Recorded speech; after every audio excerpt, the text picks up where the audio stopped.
So this weekend we had two huge TikTok boxing matches. One was Jake Paul versus Anthony Joshua, and the other one was Andrew Tate versus Chase Demoor.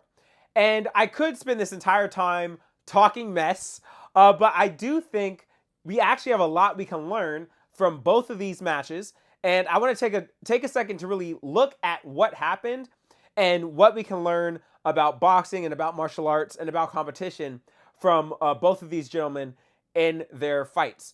And so first, I want to take a look at the more popular one, which is Jake Paul versus Anthony Joshua. Anthony Joshua being one of the biggest names in boxing, a multiple-time champion, and he is also much bigger than Jake Paul, who is a TikTok boxer pretty much, who came up in the ranks fighting predominantly non-boxers.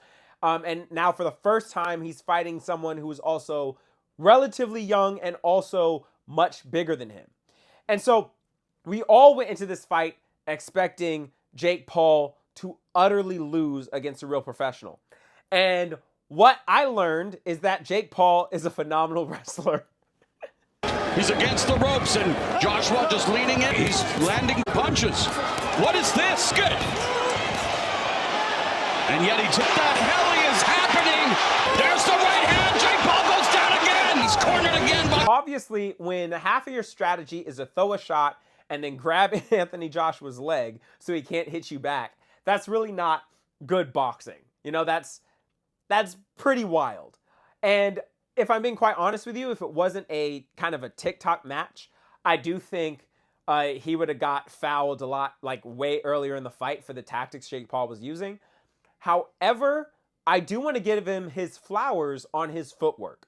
He spent the first 4 to 5 rounds not getting cornered by a much better, much more experienced, high-level boxer. And I have to give him credit that his footwork and his defensive abilities to just not get hit, even though he wasn't engaging. It's a really boring fight, not engaging Anthony Joshua at all. But his ability to not get cornered and to slip punches for those first few rounds, and then it ended up angering Anthony Joshua because, again, Anthony Joshua went into that fight saying he was going to knock Jake Paul out in the first. And then Jake Paul survived the first. And you can almost see Anthony Joshua, as time goes on, overextending on shots and reaching, trying to hit him in subprime positions because he wants to knock Jake out. And by doing so, he opens himself up and he actually ends up getting countered a couple times by Jake Paul, who, in my opinion, is a far inferior fighter and a much smaller fighter. And that, I don't think, would have happened if Jake hadn't annoyed him with that footwork, with that movement. And while it's it's really boring for the fans and not what many people would consider good boxing, using footwork and evasiveness to anger your opponent into possibly, overreaching, lunging, and giving you the opportunity to get a lucky shot. Because if we're being honest, Jake wasn't going to outbox him. His only chance to win was by landing a lucky shot. And he put himself in a position to maximize the chance of a lucky shot happening. And I have to give him credit for that, because Jake does have knockout power. And obviously, size matters. Anthony Joshua is just huge. But he landed a couple shots that were decent. I never, in my wildest dreams, would have imagined him having the ability to land. And he did it by coaxing Anthony Joshua to overextend and to get, out of his normal frame because he's mad he hasn't knocked Jake Paul out yet. And I have to give him credit for that. There's that right. He didn't score the first round knockout. Paul's head back. It really is. Oh, the catapult right hand to the left by Paul. Paul looking to make it a fight now. Under the body with the right hand for Anthony Joshua.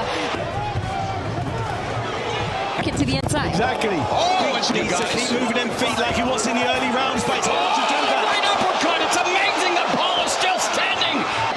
And it almost, there's a left hook. Another right hand. Down goes Paul.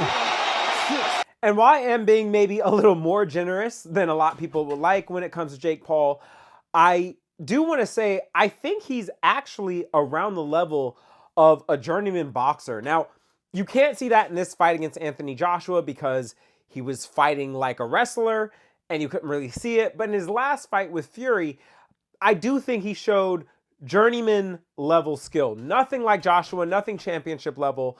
But, you know, he has actually gotten better, even though this fight doesn't show it whatsoever. So yeah, I'm sorry if I'm not hating as much as many people would like. It was obviously an awful fight. But, you know, there are some things to learn about footwork and, you know, positioning in the beginning. And I'm trying to give him I'm trying to not, you know, just hate on him, because that's what everyone's going to do.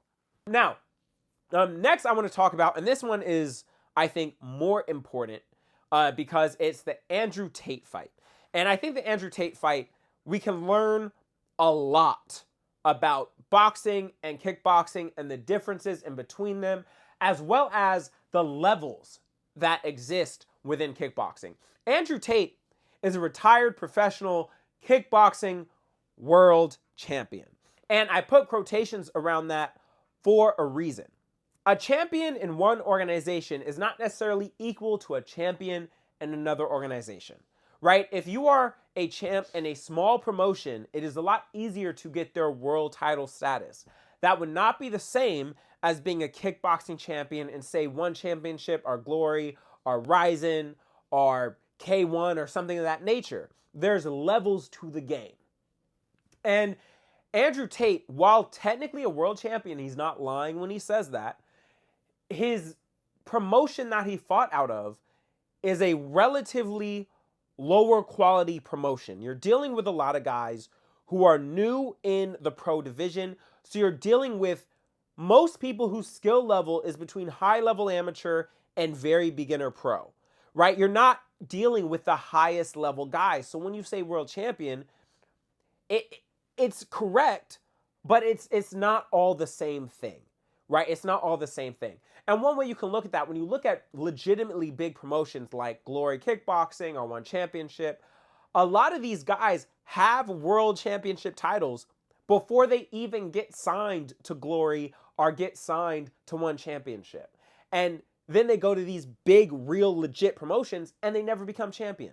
And that is just to explain that there's always levels to the game. But more importantly, he's fighting Chase Demoor, who, to be fair, does have boxing fights. But again, he's not very good. If you watch the fight, neither of them looked anywhere near the quality of what you'd expect from legitimate boxers.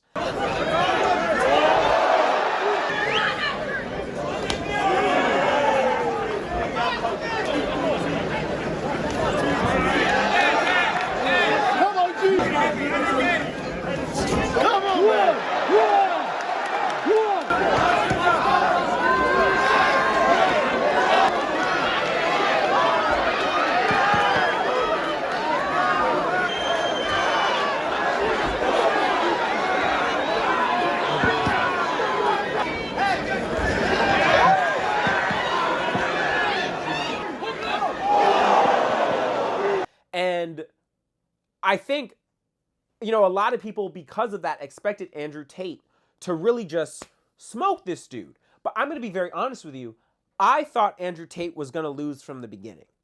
And one of those reasons is because of the differences in kickboxing and boxing, and specifically how Andrew Tate fights. Andrew Tate has always fought with his chin up and his arms down. He has always fought like that. He even has a video where he talks about how he doesn't believe in the traditional show, which is something that every boxer needs to be good at. People who don't fight have this idea that you just keep your gloves up to protect yourself, but the problem is that doesn't work. If I punch 20%, right? If I'm actually going, just like, your face will be a mess. So the idea that you just cover up doesn't work, because if I'm landing knuckle, I'll break all the bones in your hand. Your glove will go into your own head. You can't just statically stay there. You can against someone who can't fight. Against someone who's big, who can punch, you're gonna get fucked up. You have to move. People who don't fight have this idea that you just keep your gloves up. And if you're doing kickboxing or you don't understand the difference between these sports, you need to understand that when legs are involved and when knees are involved, you can cover up weaknesses within your hands, both offensively and defensively with your legs. And this is something that I know very personally, because it's something that I often do. I have decent hands for a Muay Thai fighter or a kickboxer. Decent, but not for a boxer. I am fully aware that I have gaps within my game, especially from a boxer's perspective. Whenever I go to a boxing gym and I spar, or we do boxing rounds and I'm going up against a guy who specializes in boxing, I recognize that I have openings, like after I throw my 1-2, there's openings in my guard of my cross that I cover offensively and defensively both with my legs. In a kickboxing fight, if that opening exists, my rear left kick will come out and cover it, or I'll throw a teep and it'll come out and it'll protect that weak area. But when it comes to boxing and it doesn't exist, my lack of a pure hands-based or head movement-based defense shows up, and I can often get hit in areas where I normally wouldn't get hit. And that happens in all aspects of the game, where you have combos and techniques that would work consistently in kickboxing because you have other threats establishing your defense and offense. Those no longer exist, right? And so you have a guy who spent all his time in kickboxing with his hands too low for a boxer because they're too good at picking off, at picking their shots and at timing. So they're going to be able to land that jab, land that 1-2, especially if your head movement's not that good. Andrew Tate, his head movement was a lot better when he was younger. I watched some of his older fights. His head movement was better, but he was always getting hit in the face. Always.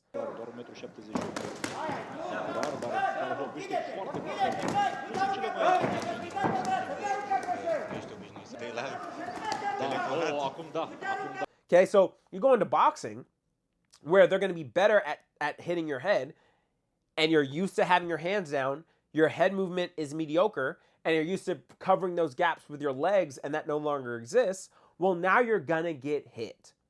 Now you're going to get, destroyed in that boxing match. And I think that's something people need to understand is how much, your skill set in one sport doesn't always transfer because there are weaknesses that you don't bother to cover because it's not necessary. And again, this even goes back to Jake Paul fighting all those MMA guys in the beginning. He fought a lot of MMA guys that were not known for their hands, or they were just known for having one strong knockout shot, but not really boxing skill. And Jake Paul was able to demolish these guys. And it was okay in MMA where you have all these other tools to cover for your weaknesses, but that is not the case when you narrow down on such a specialty sport like boxing. And so I think that is a really important lesson to learn, and also an important lesson to learn to always be careful taking advice from someone when it's outside of their wheelhouse. Now, I don't mean in totality, right? Like, obviously, Andrew Tate could teach us some things about boxing, about hands, right? And there's many kickboxers who could teach us a lot about just the hands, because kickboxing still involves hands. But you also want to be careful when they say stuff like, you don't need to keep your hands up, something that goes so strongly against the agreed upon consensus of boxing, coming from someone who's not actually a boxer. You want to always take that with a grain of salt, because while it may work in his rule set or against the people he's fought, if it's something that goes against the overall consensus of the game, you do want to be careful that maybe it's a highly situational thing that person's talking about and is not necessarily something that works all the time. Anyway, that was my big takeaways from the fight. I also do think it would be really funny. I'll say this straight up. I think Jake Paul would destroy Andrew Tate in a boxing match. I don't think it would be close at all. I wonder if that ends up ever happening, because I do think a lot of people will watch it, but I think Jake Paul would kill him. But anyway, yeah.